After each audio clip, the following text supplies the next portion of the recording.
Hi, August 11, 2026. And I want to tell you a story. In March 2012, there was an election going on here in the United States, and I knew from my work in the spiritual realm that women's voices, values were incredibly important, really critical to how a world functioned. And I noticed that none of those running for political office were calling women together to ask them what they thought. So in my complaining internally, those guides within said, well, don't complain, do it. So I did. I held grassroots women's Congress. And we met with the clear intention to hear from women on the ground what were the values that they wanted expressed for those they love, which would mean in the family, in relationship, in community, and of course in our country and the world.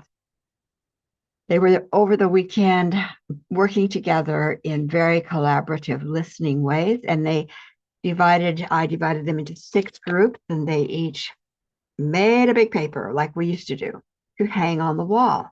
These are the values. These are the values each group had. At the end of that particular part of the exercise, we had many, many, many papers on the wall, written values.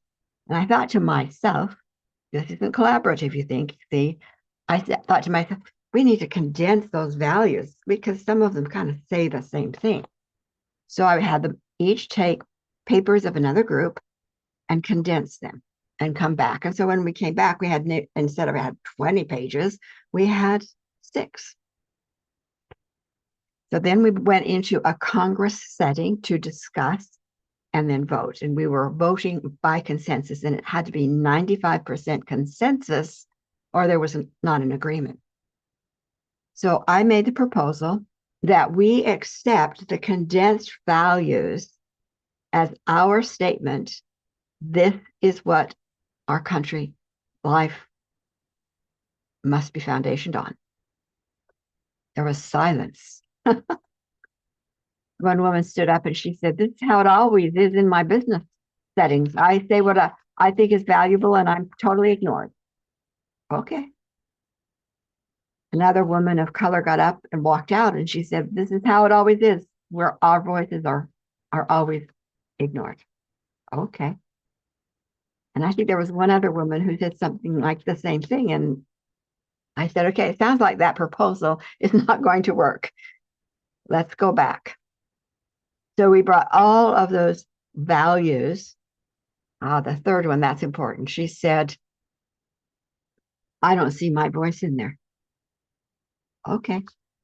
So then we brought all of those values back into the Congress for consideration, and the proposal was made that we accept all of them as they were written, and it passed. I think there was one who dissented, and that was much more than 95, and they passed. The values of that group have lain in place as a foundation for the culture that women designed, will birth, support, expand, and it is needed in our day. So follow the links, see what these women did. That is what's being called forth of